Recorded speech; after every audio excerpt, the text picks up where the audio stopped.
Well, it was described as a pandemic. I mean, if you looked at several of the countries in Central Africa, what was happening was just generations being wiped out. I looked at it from not just a humanitarian issue, which obviously it was, but I also looked at it from a geopolitical point of view, because at the time, remember, this was the early 2000s. We had just been attacked. A threat of radical Islam, particularly from North Africa, spreading into Central Africa.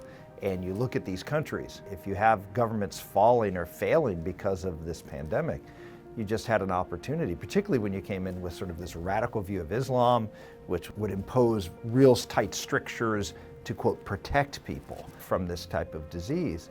I just saw it as a real geopolitical threat beyond the humanitarian threat.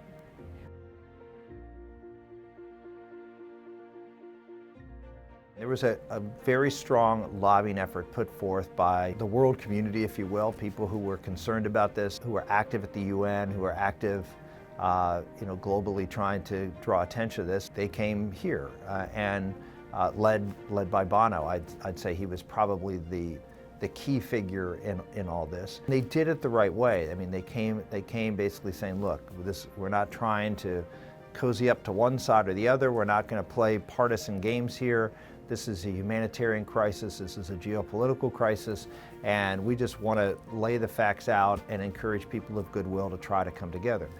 Which, if you think about that in the current environment, it seems like it is 100 years ago that things like that happened. But it wasn't 100 years ago that it happened. It was, it was 15 years ago that it happened. And it happened at a time where we had a period of goodwill because our country was under attack.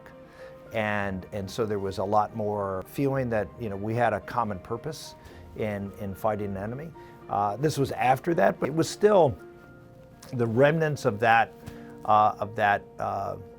being in the foxhole together because of the attacks of 9/11. People were willing to put aside, whether we could take advantage of this issue for the next election and actually try to do something that was in the best interest of the country.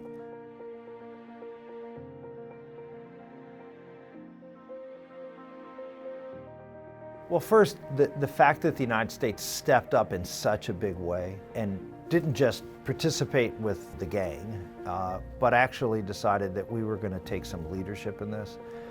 Look, anytime the United States steps up and does something in a profound way, it just opens the door for other countries and for the broader community. When I say the broader community, corporate America, international corporations. I mean, you now sort of have the blessing of the United States that's actually gone through a process, put together a plan, devoting resources, coordinating outreach and care, opens up all sorts of opportunities for everybody else to feel comfortable participating in this effort and recognizing it for the urgency that it was.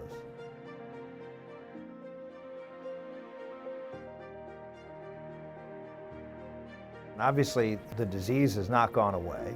We have, I know, something like, 21 million people or something on antiretrovirals right now and sort of containing HIV, but it's still a huge public health crisis. And you've got 30 or 40 million people who are infected. I hope we don't lose the focus that just because we've arrested it from the pandemic, that there still isn't a huge public health issue out here that we have to address.